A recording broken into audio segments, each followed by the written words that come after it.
Hello! Ako si Danny, Service Coordinator sa Regional Center dito sa Sunnytown, California. Ngayon, gusto kong ibahagi ang panglimang requirement ng HCBS Final Rule, Choosing Services and Support. Ikaw ang magde-decide kung sino ang service provider at staff mo. Maging sa bahay o sa day program, ikaw ang pipili ng susuporta sa'yo at may karapatan kang magpalit ng providers kung gusto mo.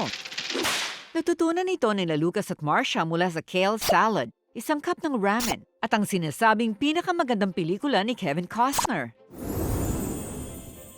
Okay guys, ihatid ko si Maya at kukunin ng groceries. Nandito sina Steven at Dexter sa bahay. Okay, gagawa ko ng lunch at kakain kami sa labas. Napakaganda ng panahon. Ayos! At ako na ang bahala kay Steven. Kumusta ang catching skills mo? Ayoko magyabang pero napanood ko na ang bawat baseball movie na ginawa.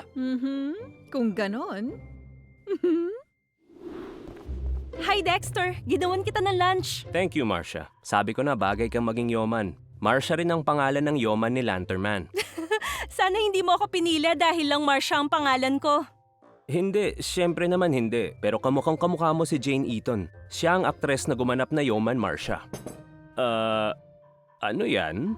Lunch mo. Chicken flavored ramen ang lagi kong tanghalian. Uy, hindi dapat puro chicken ramen ang kinakain mo. Hindi, meron akong shrimp flavored ramen para sa hapunan. Ganun ba? Ngayon, mag-iiba naman tayo for lunch. At kakain tayo sa labas!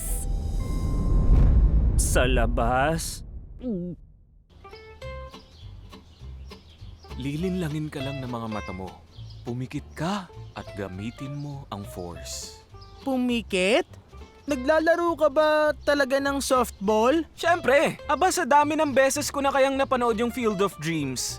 If you build it, he will come. Build? Ano daw? Sino darating? You're killing me, Smalls! Pelikula na naman ba yan? Teka, di mo napanood ang The Sandlot? Hindi ako nakatira sa sinihan. Kung ganon, napag-iiwanan ka. Pahinga muna tayo at magmerienda. Para sa Jedi, oras nang kumain. Ha? Di ba? Tara! Hindi ako pwedeng kumain yan. Nagte-training ako. Kung ganon, tara sa loob at kumuha tayo ng pwede mong kainin. Uy, Marcia, ano bang meron dito na mabuti sa kalusugan? Ang totoo, pabalik pa lang si Nova galing sa pamimili dahil nagamit ko na lahat ng kale dyan. Kale? Yuck! Kumuha ng cup, lagyan to ng tubig at lagay sa microwave. Ayan, ready na 1, 2, 3. Eto na pare! Pwede na yan bago bumalik si Nova. Parang hindi yata mahilig si Steven sa ramen. Talaga. Sabi ng isa dyan na akalang kumakain ng kale si Dexter. Gusto ko lang tulungan si Dexter na kumain ng iba naman. Mukhang hindi tayo tumama sa kung ano talaga ang gusto nila. Uy pre, gusto mo mag-swap tayo? Katanggap-tanggapi ang sinabi mo. Napakaswerte mo kay Marcia. Panalo ang mga salad niya. Swerte ka rin naman na master ni Lucas ang mystical art ng ramen. Tama. Pero hindi siya marunong sumalon ng bola. At least hindi kanya niyayayang pumunta sa labas. Teka, nakatayo lang kaming dalawa rito. Mag-swap tayo. Nag-swap na tayo ng lunch. Hindi, mag-swap tayo ng staff. Nova! Uy, hi guys! Eto na si Letterman. Nako, hindi maaari. Sundan ang saucer. At alam mo ang sasabihin ng mga blurk-blark sa nangyayari. Blark, blark. Basta sa bola lagi ang tingin. Home run!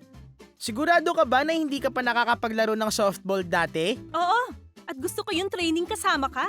Likas kang mahusay, Marcia. Salamat Steven. Merienda? Siyempre!